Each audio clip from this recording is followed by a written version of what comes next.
So, sir, this is a actual spacesuit. This is a Gemini suit. It's a G4C. This was manufactured by David Clark in Massachusetts. It weighs about 16 kilograms, which is just about 35 pounds. Yeah, really, wow. And this it's a lot. G4C was worn by Neil Armstrong in 1966 when he flew that spacecraft into orbit. That is not a model. Not a replica. That is not a replica. So the helmet and gloves were made by B.F. Goodrich, suit made by David Clark. So this has a couple of interesting features. These two little bumps on the first two fingers are little flashlight bulbs. Okay. And on the back of the glove, there's a pouch and there's a little nipple on the end, and that's the switch. And you can turn those lights on and turn them off. Okay. The helmet has a little valve down here. And while you're wearing the helmet and the suit pressurized, you could drink water through that valve. Really? Yes. Okay. However, since the suit was our first true spacesuit, it did not have a lot of internal structure, which meant when you pressurized it, it tended to straighten out. It was like wearing a balloon. It was very hard to wear, very physically demanding to wear it. But our Gemini astronauts had to learn to get outside the spacecraft in orbit and do work. And so it was a struggle, but this is the kind of suit that they use. And what's like those, like 1, 2, 3? Okay, so this is the voice communication connector. Okay. So the radio communications, they had HF and UHF for voice communication from Earth to ship, ship to Earth. And they also were able to monitor these guys' vital signs from the Earth through that as well. Wow. You could also talk to your buddy via the intercom when you had your helmet on or your headsets on. This is where the pure oxygen goes into your suit. This is where the exhaust comes out. Okay. When I say exhaust, I don't want to mislead people, because if you say this is where the CO2 comes out, that's technically correct, but it's misleading, because then you think, well, it's mostly CO2. It's not mostly CO2. It's very little bit of CO2 and a lot of oxygen. When you're breathing pure oxygen, your lungs only need 5%. So if you inhale 100% oxygen, you're going to exhale 95% oxygen. So the oxygen just going back around. Sure, indeed. The little bit of CO2 is getting filtered out, right, and a little bit of the water vapor from your breath is getting filtered out. So the zipper is a double zipper. There is a zipper inside the zipper, and if you look around the back, you'll see that zipper inside the other. Right there at the bottom, there's two zippers. Oh, okay. I see it. So that's because it has to hold pure oxygen against your body at 3.7 pounds per square inch. This is less than 1/3 of atmospheric pressure. You're only using one gas, so you drop the pressure way down. And then you can have a bladder in there that's thinner and lighter. And in the spacecraft, pressure vessel can be thinner and lighter as well. You're not using the same amount of pressure you and I are breathing right now. We're breathing nitrogen and oxygen at about 14.7 psi, almost 15.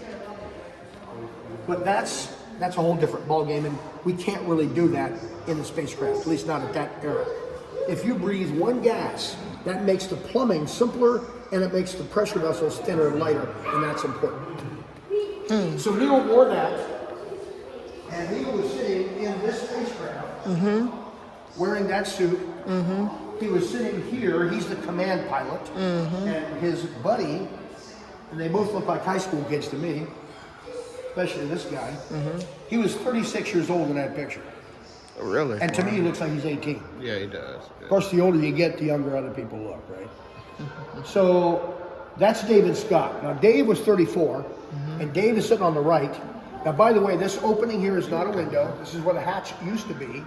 Just like that hatch, there were mirror images of each other, so they would be open and closed. And each hatch has a tiny window in the front. That's all you can see out. Armstrong, sitting here, wearing that 35-pound suit, is my height. I'm 5'11". David Scott is 6 feet, 1 inch taller. And when you're crammed in there, with the hatch closed, Yeah, that's a lot. very small. With those clothes. So this mission took place on the 16th of March, 1966. And just to make a little clarifying statement here, when you take a picture of that McDonnell Douglas did not build this spacecraft. McDonnell built it.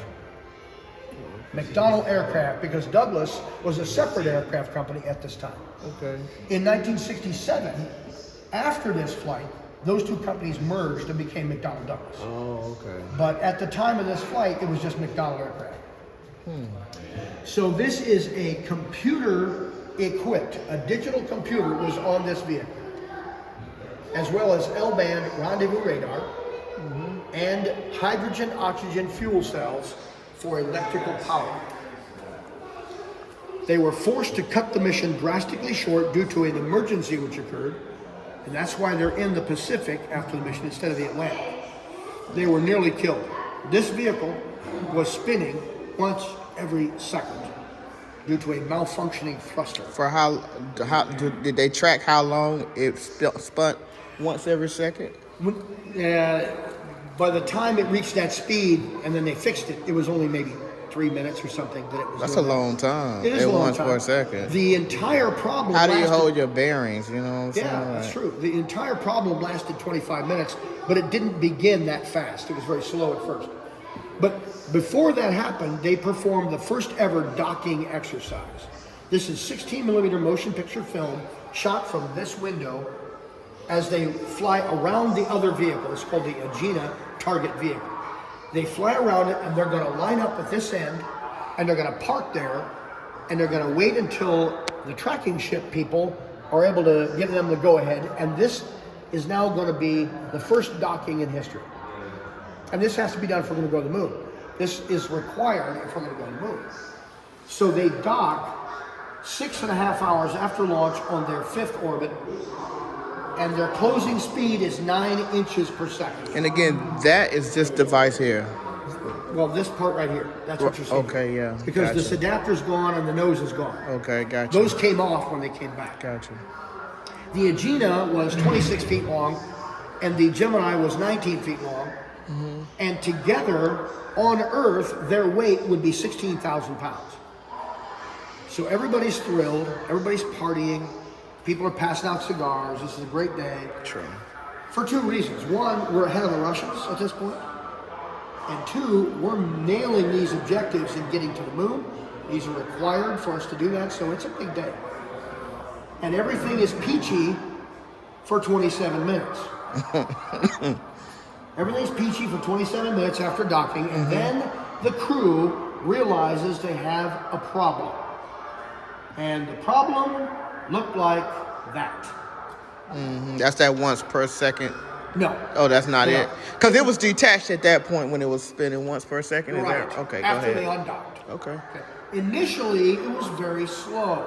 As a matter of fact, initially, the crew did not even know they were rolling. You might wonder, well, wait a minute, how could they not know? All they do is look out the windows. They can't see out the windows. That's the problem. You're not feeling it? Nope, not feeling at all. That is too fast. When this first started, it was 5 degrees per second. Very slow, and they had no visual reference. Now, you say, well, you're a liar. They've got 2 windows right here. Couldn't see out the windows. Why? Why couldn't they see out the windows? No. There was some form of protection, like a sleeve over it or something. No. They're right here, and the window's right in front of them, so no. Oh, so that's not the window right No, here. that's This the is window. this is just so we can see inside took it. the Okay, facts gotcha. all the way out. There's no reference point. It's in front of them and there's no reference point. What's in front of them? But you said that that's the window they were looking at. They can see. So it's right, the window's right here. Straightforward. See, the window's there, window's here. But if they're looking straight forward, they have no point of reference. Yeah, they do. Okay. Yeah, normally they're flying. Okay. Normally they're flying a little bit pitched down so you can see the horizon of the Earth, Oh, okay. and they can't see it. They can't see anything. It's black outside. You know why? Facing space. What? Facing The one space. facing. No. You could see Earth's No, it's very simple. I'm making this more complicated. No, the reason they can't see out the windows is very simple. They have the cabin lights turned on to look at their checklist, and they've passed the terminator from day to nighttime. So it's dark outside, light inside. Oh, okay. Just like at night if you're in your car and you turn the car lights on, you can't see out. So there's no reference visually, and there's no they don't feel anything different. But David Scott looks up from his checklist, sees his 8-ball, and he does a double take, and he goes, oh. And he's sitting over there, so Neil's here, and he goes, hey Neil, we're in a left-hand bank. What's going on? Neil looks up at his 8-ball, they're both doing this. They are both looking at horizon lines that are at a 30-degree angle, and they're coming up toward the right, which means the vehicle's rolling counterclockwise. That's the only visual reference to have. Okay. At that point, they couldn't feel it. It's so slow. They couldn't feel it. Now, here's a couple of problems they have. The first problem is the thruster, which is causing the rotation, is on the very back end of the spacecraft, back here. That number 8 thruster has failed on due to a wiring short, which they know nothing about. And you know why they don't know anything about it? Because there ain't no status display panel in here. Okay, they got a lot of instruments. They have no way of knowing about a malfunction like that. On Apollo, they would. Not on Gemini. That's a luxury these guys don't have. So the first problem is they don't know what's really causing the roll. The second problem is they look out these windows, and there's their windows right there, and they see thruster activity down here on this vehicle. The Agena is in flight control mode 6. It's a wide deadband stabilizing mode. It's trying to stop the roll, but it can't. The thrusters it's using are too small. So they see that, they mistakenly think that's a malfunction, and they think that's why they're rolling. Now, I've had this question quite a bit. People have said, well, wait a minute, why wouldn't they just assume that this is firing to compensate for that? Well, they would never think that. And you know why? Because when you dock, you turn those off. Sure. So they would never suspect that their own vehicle is doing this. Now, it's true that they have a PQI, which is indicating that they might have lost some fuel back there, but here's the problem. That sort of thing is called a discrete. It's a single measurement. You cannot trust it. It's a quick and dirty indication that maybe you've lost some fuel back there. It's not good. The other way of determining how much fuel they still have is a little more complex, takes very long. So really, they see this firing, they know these are off, so they think this is a problem. Now, you might say, well, okay, Einstein, all you gotta do is pick up the radio and say, call out the tracking station, go, hey, what's going on down there? They can't do that. Because at the point that this started, they were flying away from a tracking ship or a tracking station to Madagascar. They're now losing radio signal. This is called an LOS, loss of signal. This is a perfect story. Okay, this is building up to a really bad situation. These two guys are space monkeys. They're having a malfunctioning vehicle, and now they can't talk to anybody. Now, normally, your LOS would be maybe 10 minutes, 12 minutes, something like that. Unfortunately for them, not only are they flying out of range temporarily, but the vehicle is rotating 360. Their directional HF and UHF antennas are not getting a good signal. So they're just going to be out of communication for a quarter of an hour, at least. Now, I'm not going to go through here and bore you to death with every little single thing they did. I just want to say that after 15 minutes of dinking around with this problem, trying this, trying that, nothing has worked. Over time, the little thruster, as small as it is speeding them up a little bit and speeding them up a little bit.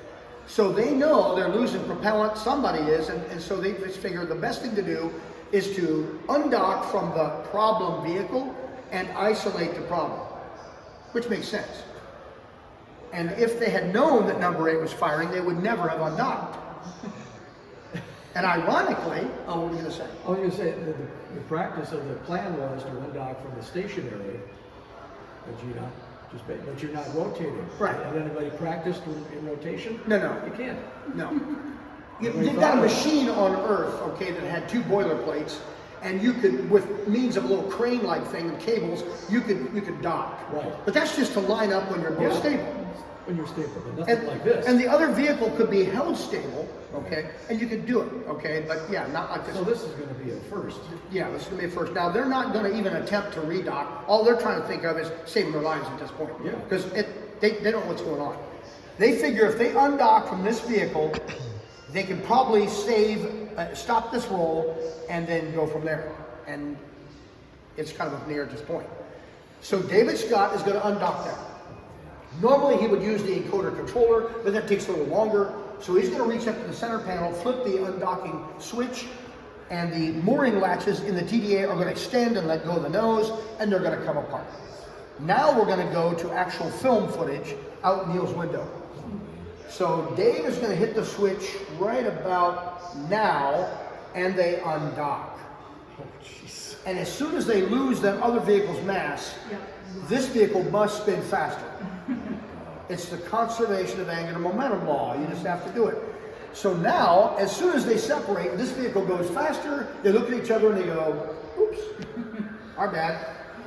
So now you see that that thruster is no longer firing.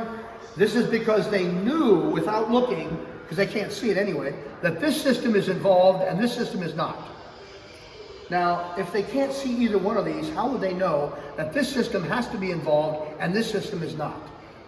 Because they know what the systems do and how they perform. They do know what the systems do. That's correct. That's exactly right. So what is that they do? And they just undocked from the other one that was designed to keep it from spinning, you know. Yes, yeah, somewhat, right. It had a stabilizing mode. The reason they know this is not involved, these are translation thrusters. Translation is straight line motion without rotation. These are attitude thrusters. They control rotation around the three axes of motion, X, Y, and Z. So they can ignore this section here. The problem is there's 8 of these attitude thrusters. Which one is it? Yeah. Is it more than one together? They don't know. They don't really know, and they don't have the luxury that we have of sitting around and talking about it all day. We could have coffee and sandwiches. You know, they don't have that luxury. So they know the first thing they got to do is to disable these thrusters before it gets any worse. Because right now it's picking up speed. Yep. So they pull the circuit breakers, which are located right above their heads. Yep. If you look at the second row of toggles from the front, those are the circuit breakers. So there's a big difference between the circuit breakers on Apollo and circuit breakers on Gemini. On Gemini, they are 2-position toggle switches, and in the up position they're closed, and the down position they're open. On Apollo, it would be even more intuitive. You push them in to close them, and you pull them out to open them. Okay. And there's a little color change on the end, white and black. So that was really nice. But in any case, they pull the breakers, they shut all these thrusters off, yippee yahoo. Is this going to slow them down? Because there's no gravity in slowing down. Well, it's not the gravity that will slow you down, it's the friction. And they don't have any friction because they're 161 nautical miles or 300 kilometers up. So this is the bad news. The bad news is, even though they pulled the breakers and they will no longer accelerate, by the time they pulled those breakers, this vehicle had reached a speed of 1 revolution per second. Oh, jeez. Makes you sick to think about it. 360 degrees per second. There's centrifuge. And at this point, they have vertigo, and the blood's getting forced into their heads at a higher pressure, and they are going to pass out.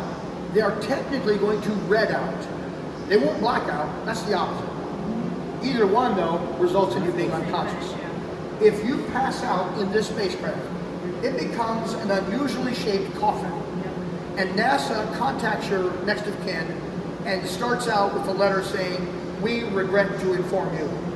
So there's nothing they can do for you if you pass out.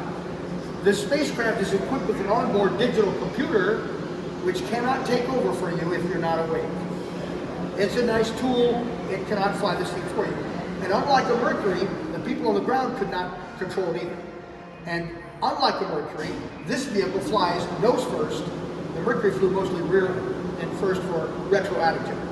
So any way you slice it, whether it's lossing of oxygen after 3 days, or brain damage due to your high increased blood pressure, or burning up during reentry, either way you're going to die. So they've tried everything they can think of. This vehicle is rotating 360 every second. They're on the verge of tunnel vision. They're still out of radio contact. Imagine. It's like an astronaut's worst nightmare. And they figure out they've got one option left. The option they have left is not very appealing to them because it involves cutting the mission short. Well, they don't really want to do that, but they won't have any choice, because if they arm this system, they can save their lives.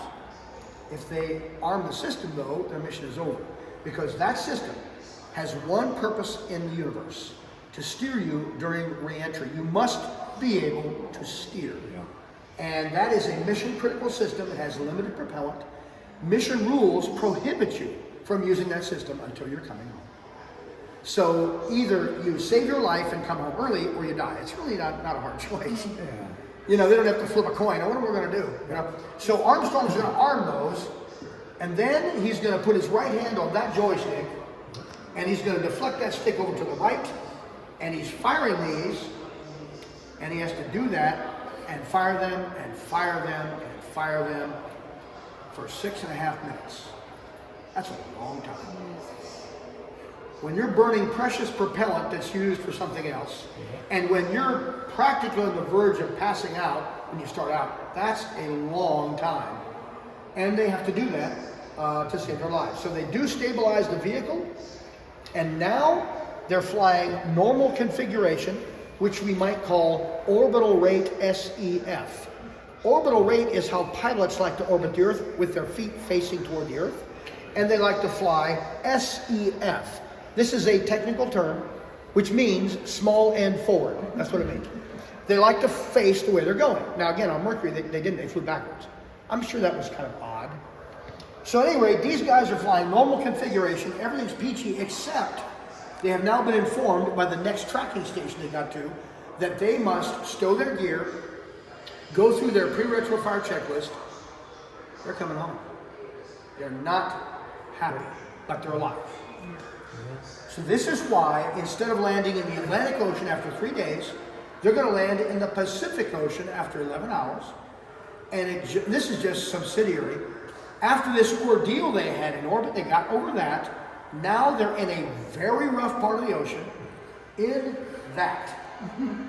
So the Gemini spacecraft, in case you were not aware of this, was a phenomenal spacecraft, right? Built by McDonnell Aircraft in St. Louis. But as far as I know, McDonnell never built boats. Yeah, they're very bad. It was no boat. Now it's not going to roll over, it's not going to sink, but it ain't no boat. So on a rough sea, it's going to bob like a cork, which it did for 3 hours until the secondary ship got there. So these three poor slobs, if you were to guess, you might say, well, those are Navy frogmen. Well, you'd be wrong. This is the only mission where they were not Navy frogmen. They were Air Force PJs. Oh, really? These guys were in the third recovery area, did not expect to be used, they were on standby, so they ate. And so it all came back up. They puked everything up. Now these two men were seasick, but they weren't heaving because there was nothing in their stomachs. They had eaten about 8 hours prior, but they were dry heaving. Oh, it was bad. So how bad? Well, I was in the Army and the Air Force. I was never in the Navy. And this is one of the reasons. So the waves were only 3 to 5 foot, but the swells were 10 to 15 feet. It was horrible. Now I'm going to show you the map. I'm going to show you where they actually landed. So if they had completed their 3-day mission, they would have landed here. The primary ship was on station here with the media on board. And they were ticked. Because they had practiced long and hard for this, you know. They were looking forward to this. It's an honor. It is. So instead, the USS Leonard F. Mason, a destroyer, was 3 hours north of them, and they came and picked them up instead. But they were 500 miles east of Okinawa, Japan, and those 3 guys came from Naha, Okinawa, and they got picked up. But man, what a day, right? What is it? Emergency planning. Let's go. Yeah, and so prior to the mission, of course, NASA and the Air Force and Navy all coordinate, and they set aside various resources. They take assets, put them in all 4 recovery areas. They make sure that those ships and aircraft have the proper and appropriate equipment. Then those guys get rehearsal, they get training so they can recover these guys safely. Now when the ship, and every ship that recovers them is set up out there, has a winch with a hook on it. And that hook goes right in this loop, and they pick this bad boy right up out of the water. So here we see this footage. Let me see here. Let's go back to this. And then we'll see film and stills from the ship. So these guys thought their ordeal was over, but actually it wasn't, because the sea was so rough the helicopter could not come down safely and pick them up out of the boat. So the ship had to pull up next to the spacecraft while they're doing this. And then these guys had to climb up the rope ladder to the deck of the ship. After all they've been through. Yeah. Now there's the spacecraft on the ship, on the dolly, and they've strapped it down, and they take it to Okinawa, and they put the spacecraft on a C-130, and they fly it back to St. Louis, and they put these guys on a plane flying back to Houston. after stopping in Hawaii for a medical check. Yep, so there they are. They've had a shower, they've changed their clothes, but oh man, what a day. It's easy. And yet, they went up again. Well, no, they had to do it. Well, no, they didn't have to. They had to prove they could. Well, they could. Well, To themselves. But that's what they wanted to do. Yeah, that's what they want. But I mean, from other people's perspective, I've had a lot of people say, well, why would you fly? Well, because that's what they wanted to do. They were at their post-flight press conference, and one of the first questions they were asked by the press was, are you guys gonna maybe reevaluate your career choice now? No. They said no. And then somebody asked Dave Scott, well, weren't you concerned about dying during this emergency? And Dave, this is what these guys talk. Dave says, yes, well, we were nearing our physiological limits. Talk. Yeah, you were. Yeah, that's true. This is the way these guys talk. Because they think about it, but it's we got the job. You know it's a possibility. Yeah, they do. And Stuff so, nobody's ever done before. in It order has to be get possible. this stuff done effectively, these guys have this ability to take all the manageable risk, and they know all the risks are, and they can put them in a mental box and put them off to the side. So they can focus on the flight plan. Because if somebody like me were in there, I'd be spazzing about every little thing that could go wrong. You know?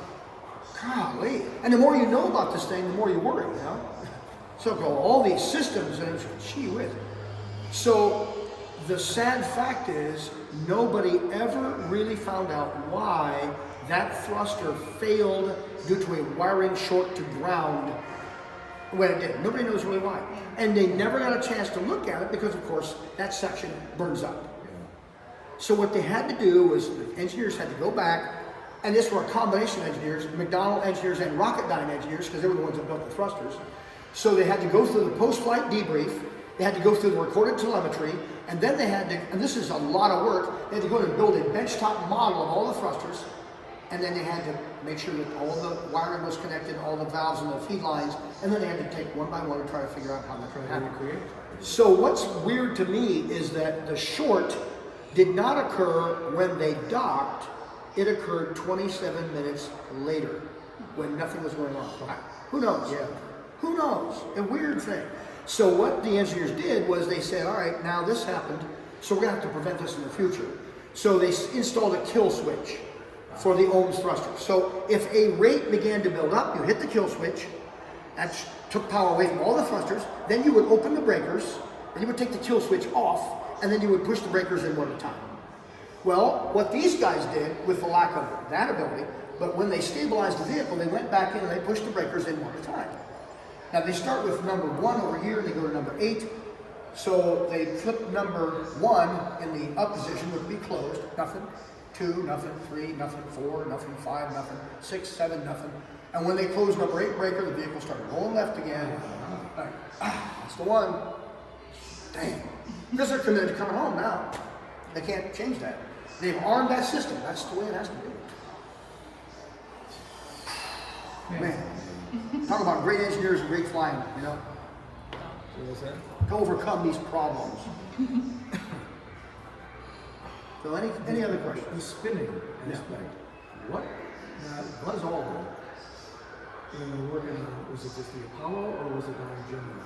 Well, he was on Gemini 12. He helped in solving the problem. Yes, he did. So well, he helped several problems Well, it was in the program. a spinning problem? You've been on 12, Gemini 12? A movement problem.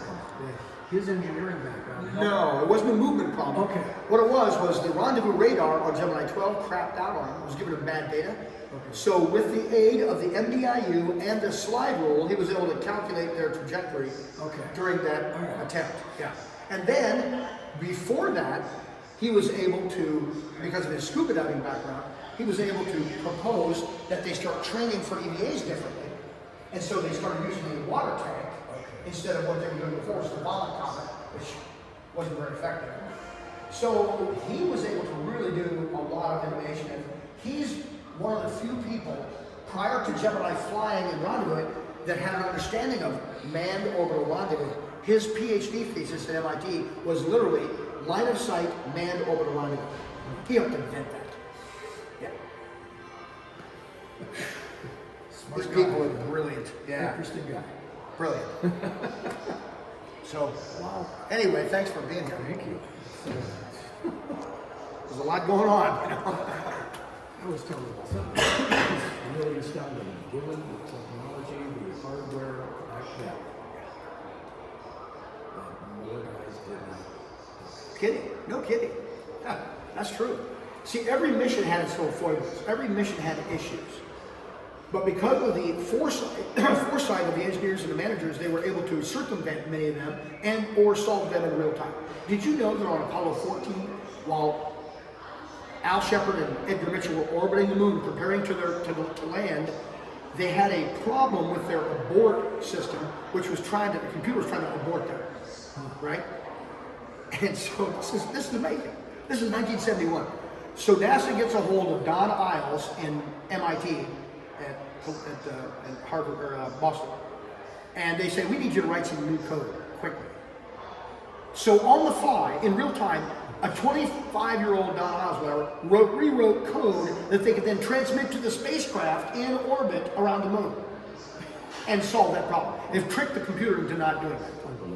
Unbelievable. These are the kind of people we have working on this program. Unbelievable. Ingenious people who knew their math. Yeah. Today we don't know our math. Because we use this little box and go, oh yeah, I want to know the natural log of this number. Oh, there it is. It gives you a greater appreciation in the film for 13. Oh yeah. The behind the scenes work to figure out what do we do. Solve these problems, right? Now, it's true that in the movie, they make it seem like this was off the cuff. We just made this up. No, they had procedures, but they did have to modify those procedures. And to do what they did, there was like 26 or 27 or something different circuit breaker pulls. They had to, close some and open the others. I mean, and they had to read that up to them. Just all this great engineering and problem solving. Amazing. So do the rest of the tour like lead into the first landing on the moon? Yeah, so if you go around the corner, you're going to go into, starts Apollo. Okay. You're going to go around the corner, you're going to see some more stuff, and then you're going to see Neil's backup Apollo suit for backup crew duties on Apollo 8. That's what it was set aside for. It's exactly like the one he wore on the moon. And then you'll go around a little further and you'll see a moon rock that's about that big. It's a big sample that Neil and Buzz collected from the moon. It's a basalt. And you'll see some other stuff. So yeah, a lot of stuff up there. Speaking of the moon, Yeah. like how many times, to your knowledge, have NASA considered going to the moon again or multiple times? Well, over the years, they kept thinking about it all the time, but they weren't able to continue doing it because their money got cut off, their budget got cut after Apollo 13, really. And so they had Apollo 18, 19, and 20 scheduled. They had to cancel them, and Congress wasn't going to support that because the American public wasn't supporting it anymore. So you're saying it's just been exclusively about money, why no more trips have been documented? Well, it's partly geopolitics, but you have to have the funding. And the contractors aren't going to build stuff for nothing. No. So once you cut off the funding, NASA can't pay these contractors, you can't fly anymore. So they started changing their thought process and wanted to start a space station in space, in orbit, and so they had to start the shuttle program to take people up there and equipment and that kind of thing. So the program was shifted from lunar exploration, which we'd already done. We landed 6 times on the moon with people. Okay, so the American public said, okay, that's enough. So they shifted over to the shuttle program, and they started focusing all their money in that, and then building the space station, and all their money went in that. But now they are going back to the moon. So it's going to take a few more years, but we're going to be putting boots at the South Pole of the moon on Artemis 3. That will be the mission. Put people on the moon again. All right, I'm gonna walk around there. Yeah.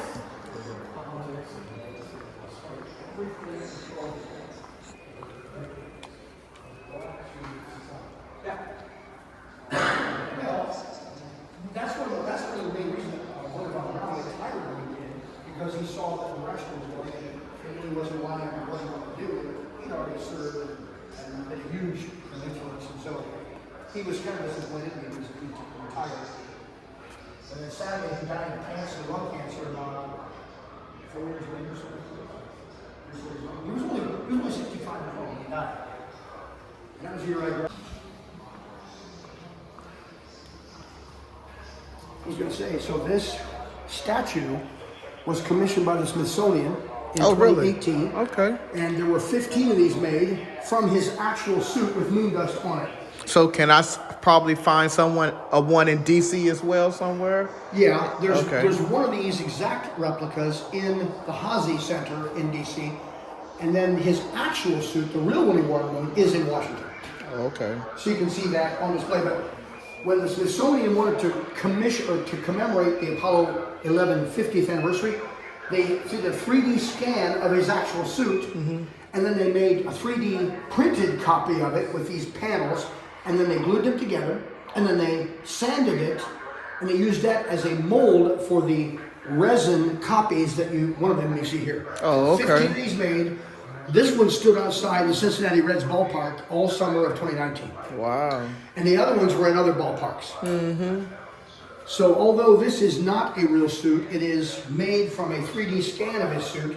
And because his suit in Washington still has moon dust on it, they hand painted it to look like it still has moon dust on it. That's cool.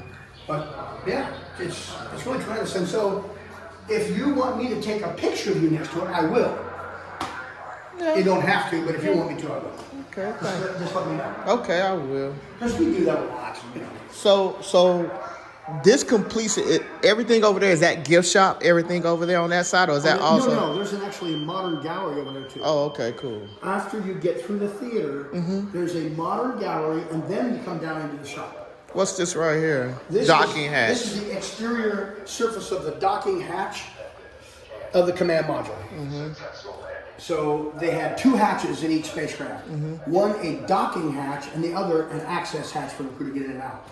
This would be one of the thrust and translation controller assemblies that the Apollo lunar module crew would use to actually land the lunar module.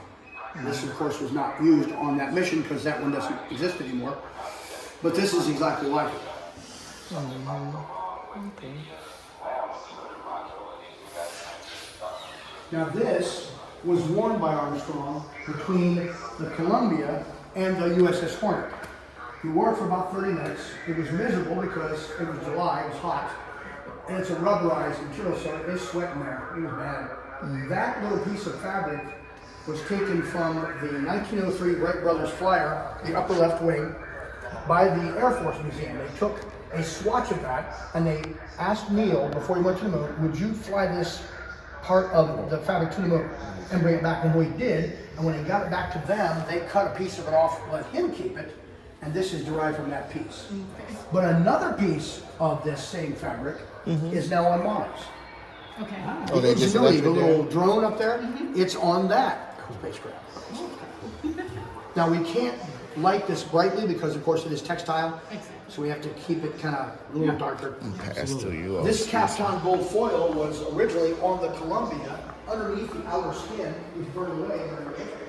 And then these four guys, this is the department. So this guy is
this is the birthplace, if you will. I don't know if it's, yes, birthplace is not considered necessarily the home, but birthplace of Neil Armstrong.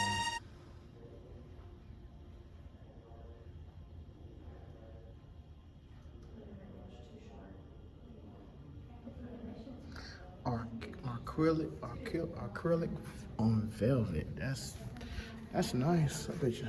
That's nice.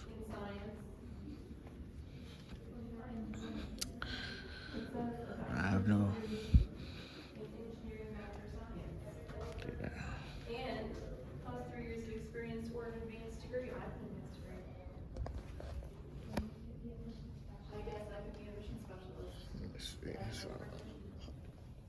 So this, yeah, this more so a tribute to Neil Armstrong as opposed to, you know, a museum about aerospace as a whole. It's more of a tribute to him.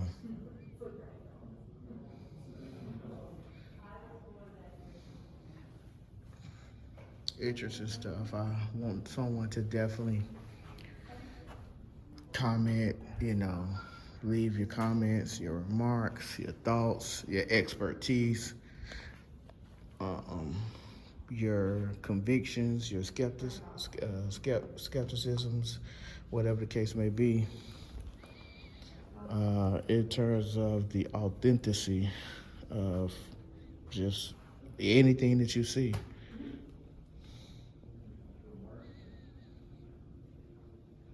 Like, and even like, where did some of this information come from? I'm intrigued by that, you know, just to know, like, what's the genesis of a lot of the information.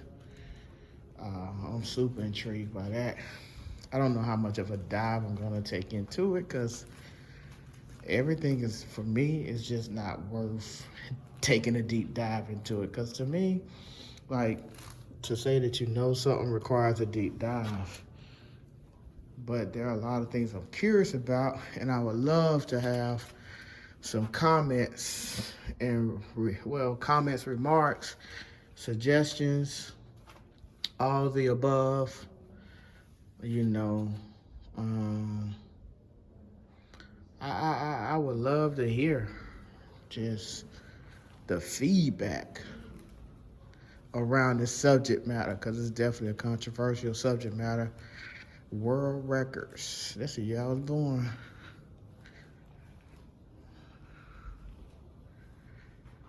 So.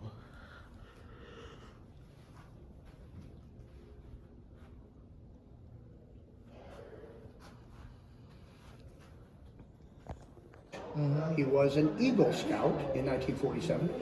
But this is from Wolf Patrol, which was part of Boy Scout Troop 25 in Upper Sandusky, Ohio. And Neil Armstrong, about 11 years old, signed his name in block letters right there. So we're just highlighting some things that he used while he was growing up. And of course, we have a short timeline that covers from his birth to his death. So as you can imagine, we can't put everything in there, but we try to hit the highlights. Correct. This is where we are. Neil Armstrong's hometown. August 5th. Born a day. My daughter was born a day before him. Who was? My youngest daughter. Okay, all right. So he's a Leo. So even though he was born right outside of town here, he did not live here until 1944 because his father's job as a state auditor took them around the state of Ohio. So they moved about 13 times from the time he was born to the time he graduated high school here in Wapakoneta. And these are some books from his Purdue studies when he was paying for that college by serving in the U.S. Navy during the Korean War, but these are some of the things he was studying. Aeronautical engineering is what he majored in at Purdue, earning his bachelor's degree in 1955. Okay.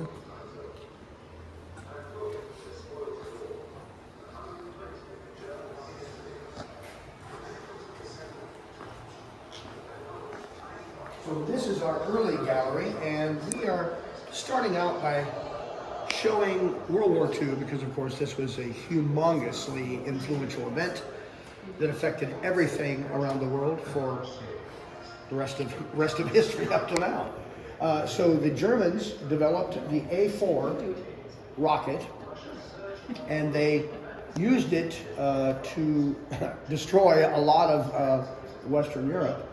A lot of these were launched against people in Belgium and England and France, and so they were very destructive, but thankfully they weren't very accurate. But there is one of those A4s that is launched from our soil after the war. So while the war was going on, Neil Armstrong was in high school here, and so he did not participate in this war. But he, in fact, like everyone else, was affected by it. And it's also true that about 20 years after the war, those initially fairly primitive rockets, although they were on the leading edge at that time, evolved into the Saturn rockets that we used to go to the moon. So they started out pretty humble, and they ended up taking us to the moon. Now, this was not just a German invention. The Germans brought those with them, and a lot of the plans with them, but American engineers very quickly improved upon that. Oh yeah, this is foundational technology. Yeah, now we were working on rockets too, Oh, yeah. but they were able to make some advances a little bit sooner than we were. But again, no people group in the world is superior to any other. It depends on sometimes the economies that you have, the political systems you have, which either restrict or help you advance. And of course, we had at that time, a free market economy. Our economy has really degenerated since the last couple of years. But in the early days, we were a creditor nation, so we could outspend the Soviet Union during the Cold War about 10 to 1, and we did. So Neil, wanting to be an airplane designer as a boy, decided that he needed some help going to college. His grades were very good in high school, but there weren't that many scholarships, and he was not an athlete. So the Navy, U.S. Navy, had a special plan they called the Holloway Plan, and under that plan, you would serve for 3 years active duty as an aviator. They would train you, and then you'd have to serve several years in reserve, Naval Reserve status. But this is what he did, and so those whites are his. He was an 01 ensign at that time. This is the type of aircraft he flew, 78 missions off an aircraft carrier during the Korean War. These experiences were absolutely horrifying. They were horrifying. I mean, anytime you're in wartime, it's horrifying. And flying off an aircraft carrier and landing is in wartime is a horrifying experience. Because so many of those guys in this booklet were killed. And he saw some of them killed. In fact, one morning he was on the carrier, and he wasn't flying that day, and an aircraft came in, and it was damaged, and it missed the arresting hook, and it slid into aircraft that were being fueled, and there were human beings in there, and of course they were burned to death in the air. It was horrifying. So, yeah, this is a hard way to make a living. And there he is, looking like a high school kid. So, on the 3rd of September, 1951, he and another pilot were flying their F-9s in a valley outside of Wonsan, North Korea. And that's a port city on the east coast of North Korea. Their ship, the USS Essex, was 100 miles off the coast at CV9. And he and another F-9 were flying in that valley. There were military targets there. They were going to drop some ordnance in there. But the enemy had been very clever. On both sides of that valley, there was a hilltop. And they strung steel cables. And they attached steel cables and hung them vertically down. So, of course, if you're flying at 350 knots, it's kind of hard to see a steel cable. And apparently, it had been done recently because photo recon would have picked that up and it had been there for a while. So he did not know the cables were there. The other pilots apparently didn't know. And they're flying at 500 feet and 350 knots, 400 miles an hour. This is the aircraft he was flying, S-116.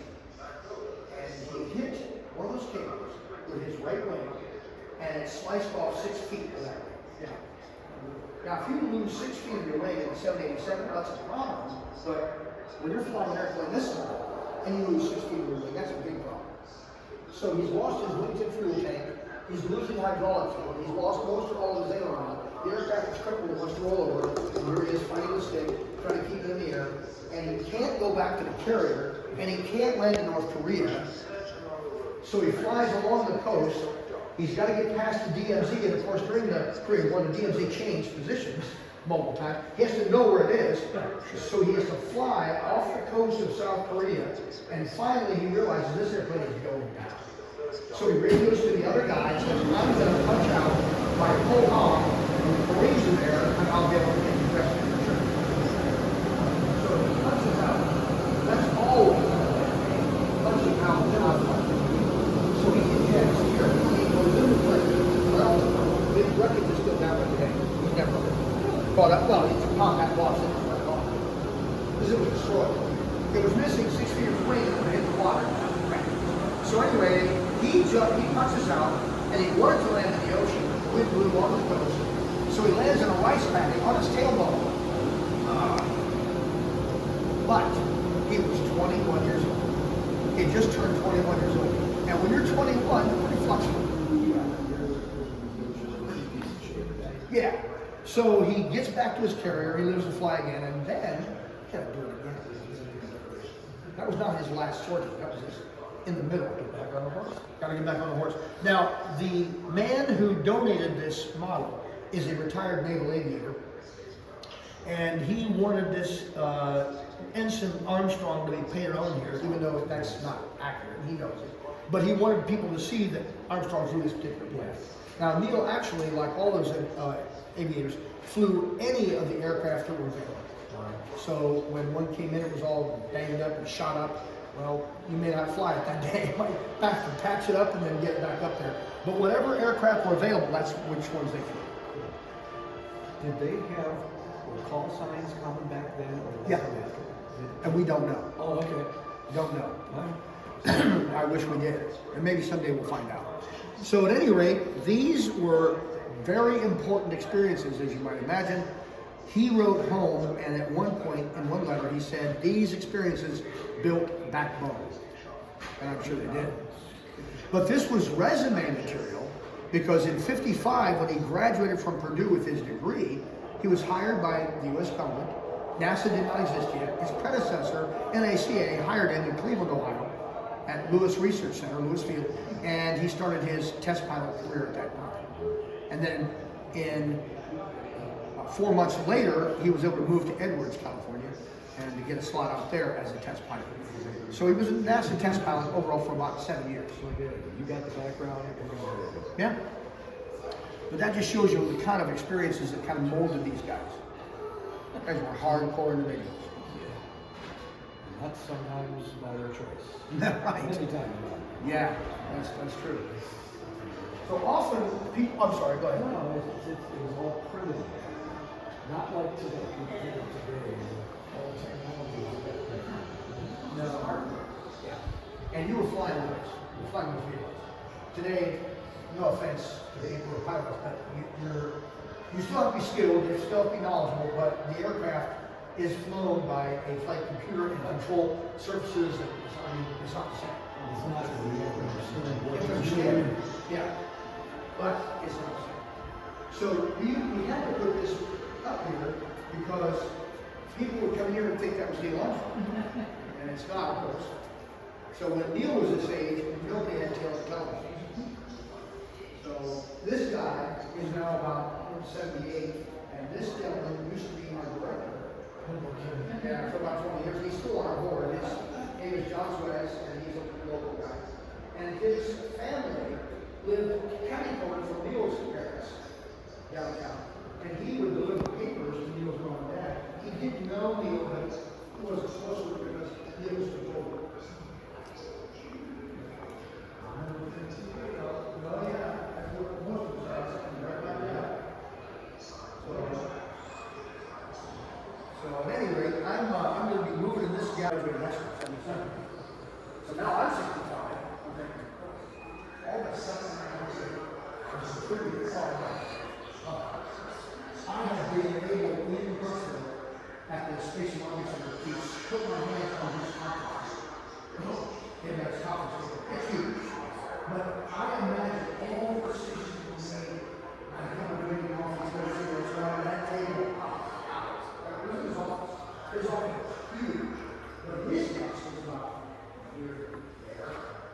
Very smart. He was not a conservation. He just worked out how to use a lot of minds.